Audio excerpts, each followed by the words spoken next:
የዮሐንስ ወንጌል ምዕራፍ 4 እንግዲህ ኢየሱስ ከዮሐንስ ይልቅ ደቀ መዛሙርት ያደርጋል ያጠምቅማል ማለትን ፈሪሳውያን እንደሰሙ ጌታ ባወቀ ጊዜ ይሁዳን ትቶ ወደ ገሊላ ደግሞ ሄደ። ዳሩ ግን ደቀ መዛሙርቱ እንጂ ኢየሱስ ራሱ አላጠመቀም። በሰማርያም ሊያልፍ ግድ ሆነበት። ስለዚህ ያዕቆብ ለልጁ ለዮሴፍ በሰጠው ስፍራ አጠገብ ወደምትሆን ሲካር ወደምትባል የሰማርያ ከተማ መጣ። በዚያም ያዕቆብ ጉድጓድ ነበረ። ኢየሱስም መንገድ ከመሄድ ደክሞ በጉድጓዱ አጠገብ እንዲህ ተቀመጠ። ጊዜውም 6 ሰዓት ያህል ነበረ። ከሰማርያ አንዲት ሴት ውሃ ልትቀዳ መጣች። ኢየሱስም ውሃ አጠጪኝ አላት። ደቀ መዛሙርቱም ምግብ ሊገዙ ወደ ከተማ ሄደው ነበርና። ስለዚህ ሳምራዊቱ አንተ የይሁዳ ሰው ስትሆን ሳምራዊ ሴት ከመሆን ከኔ መጠጥ እንዴት ትለምናለህ አለችው። አይሁድ ከሳምራውያን ጋር አይተባበሩም ነበርና። ኢየሱስ መልሶ የእግዚአብሔርን ስጦታና ውሃ አጠጪኝ የሚልሽ ማን መሆኑን ብታውቂ አንቺ ትለምኙ ነበር፣ የሕይወትም ውሃ ይሰጥሽ ነበር አላት። ሴቲቱ ጌታ ሆይ መቅጃ የለህም፣ ጉድጓዱም ጥልቅ ነው። እንግዲህ የሕይወት ውሃ ከወዴት ታገኛለህ? በእውኑ አንተ ይህን ጉድጓድ ከሰጠን ከአባታችን ከያዕቆብ ትበልጣለህን? ራሱም ልጆቹም ከብቶቹም ከዚህ ጠጥተዋል አለችው። ኢየሱስም መልሶ ከዚህ ውሃ የሚጠጣ ሁሉ እንደገና ይጠማል። እኔ የምሰጠው ውሃ የሚጠጣ ሁሉ ግን ለዘላለም አይጠማም። እኔ የምሰጠው ውሃ በእርሱ ውስጥ ለዘላለም ሕይወት የሚፈልቅ የውሃ ምንጭ ይሆናል እንጂ አላት። ሴቲቱ ጌታ ሆይ እንዳልጠማ ውሃም ልቀዳ ወደዚህ እንዳልመጣ ይህን ውሃ ስጠኝ አለችው። ኢየሱስም ሂጂና ባልሽን ጠርተሽ ወደዚህ ነይ አላት። ሴቲቱ መልሳ ባል የለኝም አለችው። ኢየሱስ ባል የለኝም በማለትሽ መልካም ተናገርሽ። 5 ባሎች ነበሩሽና አሁን ካንቺ ጋር ያለው ባልሽ አይደለም። በዚህስ እውነት ተናገርሽ አላት። ሴቲቱ ጌታ ሆይ አንተ ነቢይ እንደሆንክ አያለው። አባቶቻችን በዚህ ተራራ ሰገዱ፣ እናንተም ሰው ሊሰግድበት የሚገባ ስፍራ በኢየሩሳሌም ነው ትላላችሁ አለችው። ኢየሱስም እንዲህ አላት፣ አንቺ ሴት እመኚኝ፣ በዚህ ተራራ ወይም በኢየሩሳሌም ለአብ የማትሰግዱበት ጊዜ ይመጣል። እናንተስ ለማታውቁት ትሰግዳላችሁ። እኛ መዳን ከአይሁድ ነውና ለምናውቀው እንሰግዳለን። ነገር ግን በእውነት የሚሰግዱ ለአብ በመንፈስና በእውነት የሚሰግዱበት ጊዜ ይመጣል፣ አሁንም ሆኗል። አብ ሊሰግዱለት እንደነዚህ ያሉትን ይሻልና።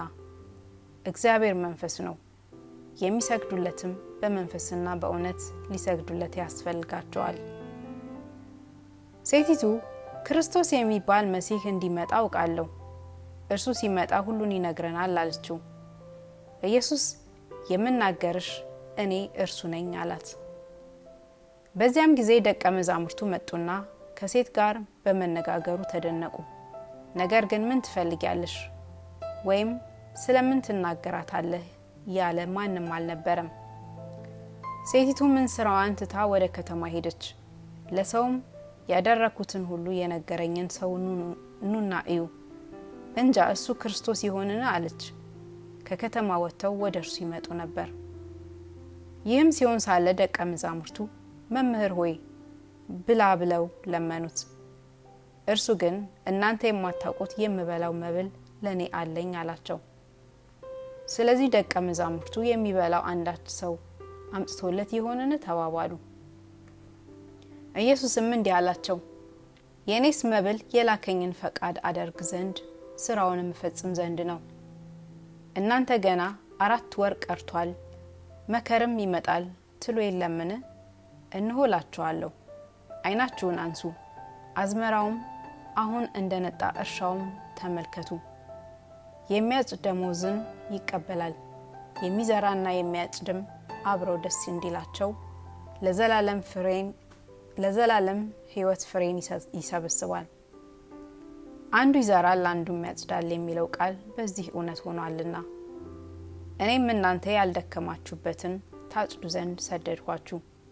ሌሎች ደከሙ፣ እናንተም በድካማቸው ገባችሁ። ሴቲቱም ያደረኩትን ሁሉ ነገረኝ ብላ ስለመሰከረችው ቃል ከዚያች ከተማ የሰማሪያ ሰዎች ብዙ አመኑበት። የሰማሪያ ሰዎችም ወደ እርሱ በመጡ ጊዜ በእርሱ ዘንድ እንዲኖር ለመኑት።